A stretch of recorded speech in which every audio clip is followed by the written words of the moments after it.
O'zbekiston Xalq demokratik partiyasi Navoiy viloyati kengashi tashabbusi bilan Navoiy davlat konchilik va texnologiyalar universitetida siyosatdagi yoshlar mavzusida intellektual turnir tashkil etildi. Mazkur tadbirning asosiy maqsadi yoshlarning siyosiy bilim va tafakkurini oshirish, ularning mamlakatimizda amalga oshirilayotgan islohotlarga daxldorlik hissini kuchaytirish hamda davlat va jamiyat boshqaruvidagi faolligini rag'batlantirishdan iborat.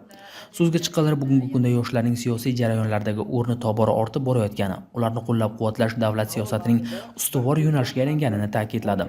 Turnirda talabalar jamoalar shaklida ishtirok etib, konstitutsiya, saylov qonunchiligi, parlament faoliyati, ijtimoiy siyosat hamda dolzarb islohotlar yuzasidan savollarga javob berish orqali o'z bilim va salohiyatini namoyon etdilar. Bahs munozaralarga boy o'tgan bellashuv yoshlarning erkin fikrlashi, tahliliy yondashuv va jamoaviy ishlash ko'nikmalarini yana bir bor namoyish etdi.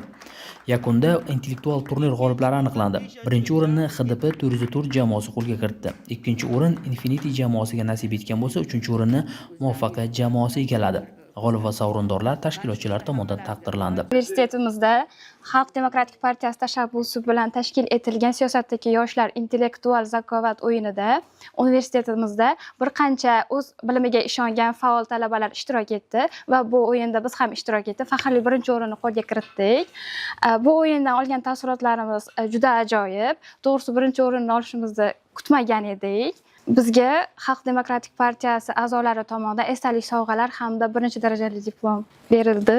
Bu turnirni tashkil etishimizning asosiy maqsadimiz ham yoshlarni qo'llab-quvvatlash, ularni nafaqat elektorat vakili sifatida bilish, balki ularni jamiyat taraqqiyot yo'lida o'z harakatlarini ham amalga oshirishni ko'rsatib berishdan iborat. Siyosatdagi yoshlar loyihasi doirasida bunday intellektual musobaqalar viloyatning boshqa ta'lim muassasalarida ham davom ettirilishi rejalashtirilgan.